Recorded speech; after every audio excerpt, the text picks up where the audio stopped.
ಅವತ್ತು ನಮ್ಮಪ್ಪ ಕೊಟ್ಟಂಥ ಶಿಕ್ಷಣ ನೋಡಿ, ನನ್ನ ಮಹಿಳಾ ಆಯೋಗದ ಅಧ್ಯಕ್ಷೆಯವರೆಗೂ ಕರ್ಕೊಂಡೋಗ್ಬಿಡ್ತು. ನಾನು ಬಂದು ಇವತ್ತು ವೇದಿಕೆ ಮೇಲೆ ನಿಂತ್ಕೊಂಡು ನನ್ನಂಥ ಎಷ್ಟೋ ಮಕ್ಕಳಿಗೆ ಹೇಳ್ತಾ ಇದ್ದೀನಿ ಶಿಕ್ಷಣ ಅಂದರೆ ಎಷ್ಟು ಇಂಪಾರ್ಟೆಂಟು. ಇವತ್ತು ಅಪ್ಪ ಅಮ್ಮ ಓದಿಸ್ತಾರೆ, ಆದರೆ ಲವ್, ಎಂಡ, ಸಿಗರೇಟು, ಡ್ರಗ್ಸು, ಜೂಜು, ಕಷ್ಟಪಡ್ತಿರ್ತಾರೆ ಎಲ್ಲರೂ ಹೋಗಿ.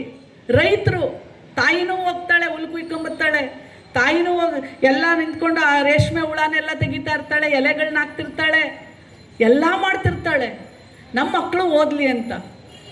ನಾವು ಓದೋ ಟೈಮಲ್ಲಿ ನೀವೆಲ್ಲ ಮಾತಾಡಿದ್ರೆ ಸರಿ, ಓದೋ ಟೈಮಲ್ಲಿ ಓದಬೇಕು.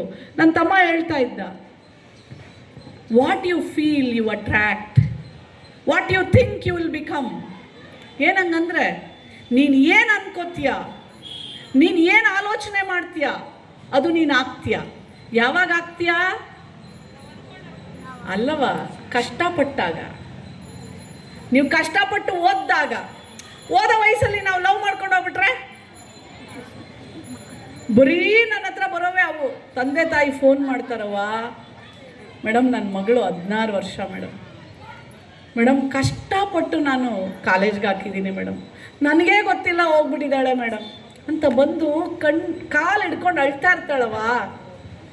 ಆಮೇಲೆ ಒಂದೊಂದು ಸಲ ಹೋಗಿರೋನು ಎಂಥವನಿರ್ತಾನೆ, 46 ವರ್ಷದ ಗಂಡಸು, ಮದುವೆ ಆಗಿ 2 ಮಕ್ಕಳಿರೋನು, ಇಲ್ಲ ಲವ್ ಮಾಡ್ತೀನಿ ಅಂತ ಮೋಸ ಮಾಡಿ ಅವಳನ್ನು ಪ್ರೆಗ್ನೆಂಟು ಮಾಡಿ ಕಡೆಗೆ ನಾನು ಮದುವೆ ಆಗಲ್ಲ ಅಂತ ಹೇಳಿದ್ರು. ಇಂಥವ್ರು ಜಾಸ್ತಿನವ. ಲವ್ ಮಾಡಿ ಸತ್ಯವಾಗ್ಲೂ ಮದುವೆ ಆಗಿ ಅವಳನ್ನು ಚೆನ್ನಾಗಿ ಬಾಳಿಸೋರು ಕಡಿಮೆ ಪ್ರಮಾಣನವ ಇವಾಗ.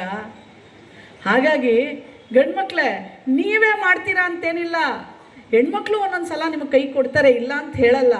ಆದರೆ ನೀವೇನು ಬಸ್ರಿ ಆಗಲ್ವಲ್ಲ.